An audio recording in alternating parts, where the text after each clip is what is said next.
നമസ്കാരം. M5 ന്യൂസിലേക്ക് സ്വാഗതം. ആദ്യം പ്രധാന വാർത്തകൾ. മുൻ മുഖ്യമന്ത്രി VS അച്യുതാനന്ദന് കണ്ണീരോടെ വിട നൽകി കേരളം. ആലപ്പുഴയിൽ വിപ്ലവ പോരാളികൾ ഉറങ്ങുന്ന വലിയ ചുടുകാടിന്റെ മണ്ണിൽ VS അച്യുതാനന്ദന്റെ മൃതദേഹം സംസ്കരിച്ചു. നിമിഷപ്രിയ കേസിൽ പുതിയ വെളിപ്പെടുത്തലുമായി കൊല്ലപ്പെട്ട തലാലിന്റെ സഹോദരൻ അബ്ദുൽ ഫത്താഹ് മഹദി രംഗത്ത്. ചർച്ച നടത്തിയതായി അവകാശപ്പെടുന്ന വ്യക്തികൾക്ക് തങ്ങളുമായി ബന്ധമില്ലെന്ന തലാലിന്റെ സഹോദരൻ. ശബരിമലയിൽ പഞ്ചലോഹ വിഗ്രഹത്തിനായുള്ള പണപ്പിരിവ് കേസെടുക്കാൻ ഹൈക്കോടതി നിർദ്ദേശം. വിഗ്രഹം സ്ഥാപിക്കാൻ തമിഴ്നാട് സ്വദേശിക്ക് അനുമതി നൽകിയ ഫയലുകളും കോടതി ആവശ്യപ്പെട്ടു. സംസ്ഥാനത്ത് മഴ തുടരുമെന്ന് കേന്ദ്ര കാലാവസ്ഥാ വകുപ്പിന്റെ മുന്നറിയിപ്പ്. 8 ജില്ലകളിൽ യെല്ലോ അലർട്ട് പ്രഖ്യാപിച്ചു. വാർത്തകൾ വിശദമായി. മുൻ മുഖ്യമന്ത്രി VS അച്യുതാനന്ദന് കണ്ണീരോടെ വിട നൽകി കേരളം. ആലപ്പുഴയിൽ വിപ്ലവ പോരാളികൾ ഉറങ്ങുന്ന വലിയ ചുടുകാടിന്റെ മണ്ണിൽ VS അച്യുതാനന്ദന്റെ മൃതദേഹം സംസ്കരിച്ചു. പുന്നപ്ര വയലാർ രക്തസാക്ഷികൾക്കും സഖാക്കളുടെ സഖാവായ P കൃഷ്ണപിള്ള ഉൾപ്പെടെ മഹാനേതാക്കൾക്കുമൊപ്പം VSഉം ഇനി വിശ്രമിക്കും.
അഴിമതിക്കും അനീതിക്കുമെതിരെ പോരാടിയ നേതാവാണ് VS എന്ന നിലമ്പൂർ ആയിഷ. പുരോഗമനപരമായ നിലപാടുകളിലൂടെയും ജനങ്ങളോടുള്ള പ്രതിബദ്ധതയുടെയും ശ്രദ്ധേയനായ നേതാവായിരുന്നു VS എന്നും പ്രമുഖ സിനിമാ നാടക നടി നിലമ്പൂർ ആയിഷ അനുസ്മരിച്ചു. പ്രതിപക്ഷ നേതാവ്, മുഖ്യമന്ത്രി, പാർട്ടി സെക്രട്ടറി, LDF കൺവീനർ തുടങ്ങി എല്ലാ മേഖലകളിലും തന്റെ മുദ്ര പതിപ്പിച്ച നേതാവായിരുന്നു VS അച്യുതാനന്ദൻ. ജനങ്ങളോടുള്ള VSന്റെ അചഞ്ചലമായ പ്രതിബദ്ധതയും പ്രത്യേകിച്ച് സ്ത്രീകളുടെ നീതിക്ക് വേണ്ടിയുള്ള അദ്ദേഹത്തിന്റെ നിലപാടുകളെയും നിലമ്പൂർ ആയിഷ അനുസ്മരിച്ചു. VS അച്യുതാനന്ദൻ എന്നും സാധാരണ ജനങ്ങൾക്ക് വേണ്ടി നിലകൊണ്ട വ്യക്തിത്വമായിരുന്നുവെന്ന് നിലമ്പൂർ ആയിഷ പറഞ്ഞു. അഴിമതിക്കും അനീതിക്കുമെതിരെ ശക്തമായ നിലപാടെടുത്ത സഖാവായിരുന്നു അദ്ദേഹം. സ്ത്രീകളുടെ വിഷയത്തിൽ VS കാണിച്ച ജാഗ്രതയെ ആയിഷ പ്രത്യേകം പരാമർശിച്ചു. എവിടെ ഒരു സ്ത്രീ പീഡനമുണ്ടായാലും അവിടെ നീതിക്കായ ഒരു VS ഉണ്ടായിരുന്നു, അവർ കൂട്ടിച്ചേർത്തു. VS അച്യുതാനന്ദന്റെ വിയോഗം കേരള സമൂഹത്തിന് വിശേഷിച്ചും സാധാരണക്കാർക്ക് വലിയ നഷ്ടമാണെന്നും ആയിഷ പറഞ്ഞു. M5 news, Malappuram. VSനെ മുസ്ലിം വിരുദ്ധനാക്കിയ പൊളിറ്റിക്കൽ ഇസ്ലാമിസ്റ്റുകൾ മാപ്പ് പറയണമെന്ന DYFI സംസ്ഥാന അധ്യക്ഷൻ V വസീഫ്. ഫേസ്ബുക്ക് കുറിപ്പിലൂടെയാണ് വസീഫ് ഇക്കാര്യം ആവശ്യപ്പെട്ടത്. അന്തരിച്ച മുൻ മുഖ്യമന്ത്രി VS അച്യുതാനന്ദനെതിരെ ഉയരുന്ന വിദ്വേഷ പരാമർശങ്ങൾക്കെതിരെ DYFI സംസ്ഥാന അധ്യക്ഷൻ V വസീഫ് രംഗത്തെത്തി. VSനെതിരെ പ്രചരിപ്പിക്കപ്പെടുന്ന പരാമർശത്തിന്റെ സത്യാവസ്ഥ അന്ന് അഭിമുഖം തയ്യാറാക്കിയ പത്രപ്രവർത്തകൻ തന്നെ തുറന്നു പറഞ്ഞുവെന്നും മുസ്ലിം സമുദായത്തെപ്പറ്റി യാതൊരു വിധത്തിലുള്ള പരാമർശവും അദ്ദേഹം നടത്തിയിട്ടില്ല എന്ന് അദ്ദേഹം വെളിപ്പെടുത്തിയതെന്നും V വസീഫ് ഫേസ്ബുക്കിൽ കുറിച്ചു. മതനിരപേക്ഷതയ്ക്കും മാനവികതയ്ക്കും വേണ്ടി നിലകൊണ്ട VSനെ ഇല്ലാ കഥകൾ പറഞ്ഞ വർഗീയവാദിയാക്കാനും അതുവഴി മുസ്ലിം സമുദായത്തെ ഇടതുവിരുദ്ധ ചേരിയിൽ എത്തിക്കാനും ശ്രമിച്ച വർഗീയവാദികൾ പരസ്യമായി മാപ്പ് പറയണമെന്നും വസീഫ് ആവശ്യപ്പെട്ടു. News desk M5 news. അന്തരിച്ച മുൻ മുഖ്യമന്ത്രിയും മുതിർന്ന കമ്മ്യൂണിസ്റ്റ് നേതാവുമായ VS അച്യുതാനന്ദനെതിരെ ഫേസ്ബുക്കിൽ അധിക്ഷേപ പോസ്റ്റിട്ട 2 പേർക്കെതിരെ കാസർഗോഡ് പോലീസ് കേസെടുത്തു. കുമ്പള സ്വദേശി അബ്ദുള്ള കുഞ്ഞി, ബേക്കൽ പള്ളിക്കര സ്വദേശി ഫൈസൽ എന്നിവർക്കെതിരെയാണ് കേസ്. കുമ്പള ബേക്കൽ സ്റ്റേഷനുകളിലായാണ് കേസുകളുള്ളത്. നേരത്തെ മുൻ മുഖ്യമന്ത്രി VS അച്യുതാനന്ദനെ അപമാനിച്ച സോഷ്യൽ മീഡിയയിൽ പോസ്റ്റ് ചെയ്ത സംഭവത്തിൽ ഒരു അധ്യാപകനെ പോലീസ് അറസ്റ്റ് ചെയ്തിരുന്നു. ആറ്റിങ്ങൽ ഗവൺമെന്റ് ഹയർ സെക്കൻഡറി അധ്യാപകൻ അനൂപിനെയാണ് നഗരൂർ പോലീസ് അറസ്റ്റ് ചെയ്തത്. കോൺഗ്രസ് അനുകൂല സംഘടനയിൽ പ്രവർത്തിക്കുന്നയാളാണ് അനൂപ്. VS അച്യുതാനന്ദന്റെ മരണവാർത്ത പുറത്തു വന്നതിന് ശേഷം അനൂപ് വാട്സപ്പിൽ അതിശയകരമായ ഒരു സ്റ്റാറ്റസ് പോസ്റ്റ് ചെയ്യുകയായിരുന്നു. ഇത് വ്യാപകമായ പ്രതിഷേധത്തിന് കാരണമായി. അനൂപിനെതിരെ വിദ്യാഭ്യാസ വകുപ്പ് മാതൃകാപരമായ നടപടി സ്വീകരിക്കണമെന്നാവശ്യപ്പെട്ട നിരവധി പേർ രംഗത്തെത്തിയിരുന്നു. News desk M5 news. Nimisha Priya കേസിൽ പുതിയ വെളിപ്പെടുത്തലുമായി കൊല്ലപ്പെട്ട തലാലിന്റെ സഹോദരൻ അബ്ദുൽ ഫത്താഫ് മഹദി കാന്തപുരം AP അബൂബക്കർ മുസ്ലിയാരുമായി ബന്ധപ്പെടുകയോ ചർച്ച നടത്തുകയോ ചെയ്തതായി അവകാശപ്പെടുന്ന വ്യക്തികൾക്ക് തങ്ങളുമായി യാതൊരു ബന്ധമില്ലെന്ന് അദ്ദേഹം ഫേസ്ബുക്കിൽ കുറിച്ചു. വിധി നടപ്പാവാൻ മണിക്കൂറുകൾ മാത്രം ബാക്കി നിൽക്കെയാണ് നിമിഷപ്രിയയുടെ വധശിക്ഷ നീട്ടിവെച്ചത്. തിയാദാനം സ്വീകരിക്കാൻ സാധിക്കില്ലെന്നും നിമിഷപ്രിയയുടെ വധശിക്ഷ നടപ്പാക്കണമെന്നുമുള്ള നിലപാടിൽ ഉറച്ചു നിൽക്കുകയായിരുന്നു കുടുംബം. സൂഫി പണ്ഡിതരുടെ ഇടപെടലിൽ അവർ വഴങ്ങുകയായിരുന്നുവെന്നാണ് നേരത്തെ പുറത്തുവന്ന വിവരം. വധശിക്ഷ നീട്ടിവെച്ച വിവരം കാന്തപുരം AP അബൂബക്കർ മുസ്ലിയാർ അറിയിക്കുകയും ഔദ്യോഗിക വിധിപ്പകർപ്പ് ഫേസ്ബുക്കിൽ പങ്കുവെക്കുകയും ചെയ്തിരുന്നു. എന്നാൽ വിഷയത്തിൽ തലാലിന്റെ സഹോദരന്റെ പുതിയ വെളിപ്പെടുത്തൽ നടത്തിയതോടെ കൂടുതൽ വ്യക്തത വരേണ്ടതുണ്ട്. യമൻ പൗരനായ തലാൽ അബ്ദുമദിയെ നഴ്സിംഗ് അസിസ്റ്റന്റിന്റെ സഹായത്തോടെ കൊലപ്പെടുത്തി കഷ്ണങ്ങളാക്കി വീടിന് മുകളിലെ വാട്ടർ ടാങ്കിൽ തള്ളിയെന്നാണ് നിമിഷപ്രിയക്കെതിരായ കേസ്. 2017 സംഭവം. പാലക്കാട് കൊല്ലങ്കോട് തേക്കിൻചിറ സ്വദേശിയാണ് നിമിഷപ്രിയ. നിലവിൽ യമൻ തലസ്ഥാനമായ സനായിലെ ജയിലിലാണ് നിമിഷപ്രിയ ഉള്ളത്. News desk M5 news. നിമിഷപ്രിയയുടെ മോചനവുമായി ബന്ധപ്പെട്ട യമനിൽ നടക്കുന്ന മധ്യസ്ഥ ചർച്ചയിൽ കേന്ദ്ര സർക്കാർ പ്രതിനിധികൾ പങ്കെടുക്കണമെന്ന് കാന്തപുരം AP അബൂബക്കർ മുസ്ലിയാർ. രണ്ടാംഘട്ട പ്രവർത്തനങ്ങൾക്ക് വിദേശകാര്യ വകുപ്പുമായി ചേർന്നുകൊണ്ടുള്ള യോജിച്ച നീക്കം നടത്തണമെന്നും കാന്തപുരത്തിന്റെ ഓഫീസ് അറിയിച്ചു. ശബരിമലയിൽ അയ്യപ്പന്റെ പഞ്ചലോഹ വിഗ്രഹത്തിനായുള്ള സ്വകാര്യ വ്യക്തിയുടെ പണപ്പിരിവിൽ കേസെടുക്കാൻ ഹൈക്കോടതി നിർദ്ദേശം. പഞ്ചലോഹ വിഗ്രഹം സ്ഥാപിക്കാൻ തമിഴ്നാട് സ്വദേശിക്ക് അനുമതി നൽകിയ ഫയലുകളും കോടതി ആവശ്യപ്പെട്ടു. ശബരിമല ചീഫ് പോലീസ് കോർഡിനേറ്റർക്കാണ് തുടർ നടപടികൾ സ്വീകരിക്കാൻ ബെഞ്ച് നിർദ്ദേശം നൽകിയിട്ടുള്ളത്. പമ്പ പോലീസിന് കേസ് രജിസ്റ്റർ ചെയ്യാം. പഞ്ചലോഹ വിഗ്രഹം സ്ഥാപിക്കാൻ തമിഴ്നാട് സ്വദേശിക്ക് അനുമതി നൽകിയ ഫയലുകളും കോടതി ആവശ്യപ്പെട്ടു. കോടതിക്ക് മുൻപാകെ തമിഴ്നാട് സ്വദേശി ഹാജരാവണം. നോട്ടീസ് അയച്ചിട്ടുണ്ട്. ഇയാൾ മറുപടി നൽകില്ലെന്നും കോടതി അറിയിച്ചു. വിഗ്രഹത്തിന്റെ പേരിൽ ഇയാൾ ഇതുവരെ എത്ര രൂപ പിരിച്ചെന്ന് പോലീസ് കണ്ടെത്തണം. ഗണ്യമായ തുക സ്വകാര്യ വ്യക്തി പ്രചരിപ്പിച്ച ബാങ്ക് അക്കൗണ്ടിലേക്ക് എത്തിയതായി ചീഫ് പോലീസ് കോർഡിനേറ്റർ പറഞ്ഞു. ബാങ്ക് അക്കൗണ്ടിലെ തുക സ്വകാര്യ വ്യക്തിയുടെ നേതൃത്വത്തിലുള്ള ട്രസ്റ്റ് പിൻവലിക്കാതിരിക്കാൻ നടപടികൾ സ്വീകരിക്കാനും ഹൈക്കോടതി നിർദ്ദേശം നൽകിയിട്ടുണ്ട്. അതേസമയം ശബരിമലയിൽ അയ്യപ്പന്റെ പഞ്ചലോഹ വിഗ്രഹം സ്ഥാപിക്കാൻ സ്വകാര്യ വ്യക്തിക്ക് അനുമതി നൽകിയ സംഭവം ഗൗരവമെന്ന് ഹൈക്കോടതി നേരത്തെ ചൂണ്ടിക്കാട്ടിയിരുന്നു.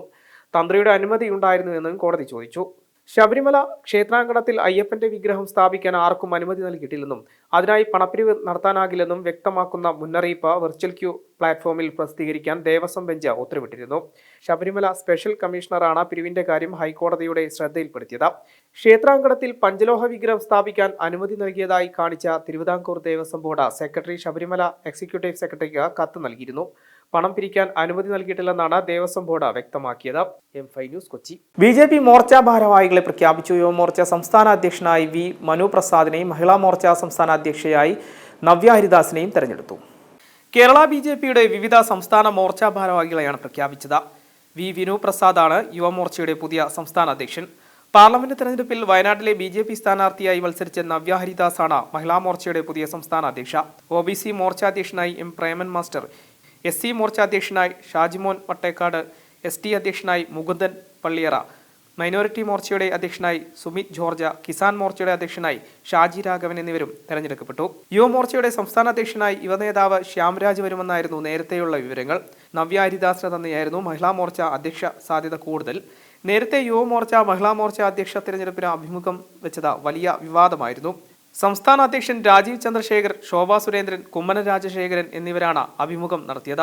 ഇതിൽ എതിർപ്പുമായി K സുരേന്ദ്രൻ, V മുരളീധരൻ വിഭാഗം രംഗത്തെത്തിയിരുന്നു. M5 news Thiruvananthapuram. Nurse Ameena മരിച്ച സംഭവത്തിൽ കുറ്റിപ്പുറം അമാന ആശുപത്രി മുൻ ജനറൽ മാനേജർ N അബ്ദുൾ റഹ്മാനെ പോലീസ് അറസ്റ്റ് ചെയ്തു. അബ്ദുൾ റഹ്മാനെ പോലീസ് സംഘം മണിക്കൂറുകളോളം ചോദ്യം ചെയ്തതിനു ശേഷമാണ് അറസ്റ്റ് ചെയ്തത്. കസ്റ്റഡിയിലായ അബ്ദുൾ റഹ്മാനെ തിരൂർ DYSP C പ്രേമാനന്ദ കൃഷ്ണന്റെ നേതൃത്വത്തിൽ പോലീസ് സംഘം മണിക്കൂറുകളോളം ചോദ്യം ചെയ്തതിനു ശേഷമാണ് ഇയാളെ അറസ്റ്റ് ചെയ്തത്. ഇന്നലെ വൈകിട്ടോടെയാണ് അബ്ദുൾ റഹ്മാനെ പോലീസ് കസ്റ്റഡിയിലെടുത്തത്. കഴിഞ്ഞ ദിവസങ്ങളിൽ അമീനയുടെ സഹപ്രവർത്തകരുടെയും നേരത്തെ അമാന ആശുപത്രിയിൽ ജോലി ചെയ്തിരുന്ന നഴ്സുമാരും അടക്കമുള്ള ജീവനക്കാരുടെയും മൊഴികൾ പോലീസ് രേഖപ്പെടുത്തിയിരുന്നു. ഇക്കഴിഞ്ഞ ശനിയാഴ്ച അമീനയുടെ മാതാപിതാക്കളുടെയും സഹോദരിയുടെയും മൊഴികൾ കോതമംഗലം പല്ലാരിമംഗലത്തെ വീട്ടിലെത്തി പോലീസ് എടുത്തിരുന്നു. കേസിൽ നിർണായകമായ വിവരങ്ങളടങ്ങുന്ന മൊഴികളാണ് പോലീസിന് കുടുംബം നൽകിയത്.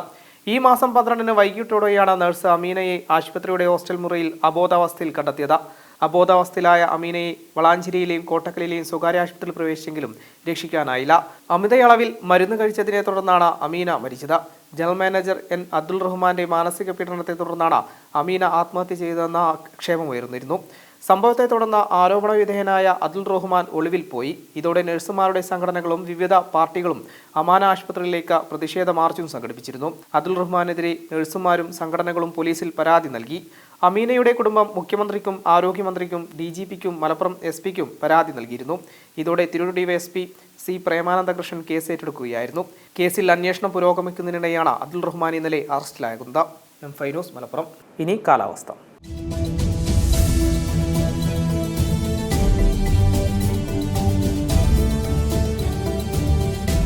സംസ്ഥാനത്ത് മഴ തുടരുമെന്ന കേന്ദ്ര കാലാവസ്ഥാ വകുപ്പിന്റെ മുന്നറിയിപ്പ്. 8 ജില്ലകളിൽ യെല്ലോ അലർട്ട് പ്രഖ്യാപിച്ചു. പത്തനംതിട്ട, ആലപ്പുഴ, കോട്ടയം, ഇടുക്കി, കോഴിക്കോട്, വയനാട്, കണ്ണൂർ, കാസർഗോഡ് ജില്ലകളിലാണ് മഴ മുന്നറിയിപ്പുള്ളത്. ഒറ്റപ്പെട്ട ശക്തമായ മഴയ്ക്കും മണിക്കൂറിൽ 40 മുതൽ 50 കിലോമീറ്റർ വരെ വേഗത്തിൽ കാറ്റ് വീശാനും സാധ്യതയുണ്ട്.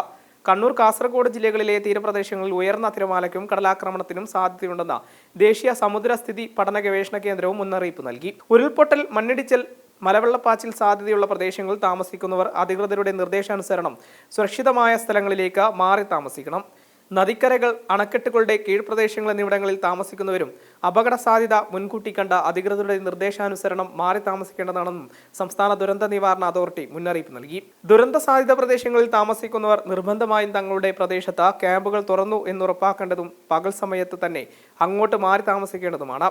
ഇതിനായി തദ്ദേശ സ്ഥാപന റവന്യൂ അധികാരികളുമായി ബന്ധപ്പെടാവുന്നതാണ്. ശക്തമായ കാറ്റിന് സാധ്യതയുള്ളതിനാൽ അടച്ചുറപ്പില്ലാത്ത വീടുകളിൽ താമസിക്കുന്നവരും മേൽക്കൂര ശക്തമല്ലാത്ത വീടുകളിൽ താമസിക്കുന്നവരും പ്രത്യേകം ജാഗ്രത പാലിക്കേണ്ടതാണ്. അപകടാവസ്ഥ മുന്നിൽ കാണുന്നവർ അധികൃതരുമായി ബന്ധപ്പെട്ട സുരക്ഷിതമായ സ്ഥലങ്ങളിലേക്ക് സുരക്ഷാ മുൻകരുതലിന്റെ ഭാഗമായി മാറി താമസിക്കണം. News desk M5 news. പ്രധാന വാർത്തകൾ ഒരിക്കൽ കൂടി. മുൻ മുഖ്യമന്ത്രി VS അച്യുതാനന്ദന് കണ്ണീരോടെ വിട നൽകി കേരളം. ആലപ്പുഴയിൽ വിപ്ലവ പോരാളികൾ ഉറങ്ങുന്ന വലിയ ചുടുകാടിന്റെ മണ്ണിൽ VS അച്യുതാനന്ദന്റെ മൃതദേഹം സംസ്കരിച്ചു. നിമിഷപ്രിയ കേസിൽ പുതിയ വെളിപ്പെടുത്തലുമായി കൊല്ലപ്പെട്ട തലാലിന്റെ സഹോദരൻ അബ്ദുൽ ഫത്താഹ് മഹദി രംഗത്ത്. ചർച്ച നടത്തിയതായി അവകാശപ്പെടുന്ന വ്യക്തികൾക്ക് തങ്ങളുമായി ബന്ധമില്ലെന്ന തലാലിന്റെ സഹോദരൻ. ശബരിമലയിൽ പഞ്ചലോഹ വിഗ്രഹത്തിനായുള്ള പണപ്പിരിവ് കേസെടുക്കാൻ ഹൈക്കോടതി നിർദ്ദേശം. വിഗ്രഹം സ്ഥാപിക്കാൻ തമിഴ്നാട് സ്വദേശിക്ക് അനുമതി നൽകിയ ഫയലുകളും കോടതി ആവശ്യപ്പെട്ടു. സംസ്ഥാനത്ത് മഴ തുടരുമെന്ന് കേന്ദ്ര കാലാവസ്ഥാ വകുപ്പിന്റെ മുന്നറിയിപ്പ്. 8 ജില്ലകളിൽ യെല്ലോ അലർട്ട് പ്രഖ്യാപിച്ചു. ഇതോടുകൂടി വാർത്താ ബുള്ളറ്റിൻ സമാപിക്കുന്നു. നമസ്കാരം.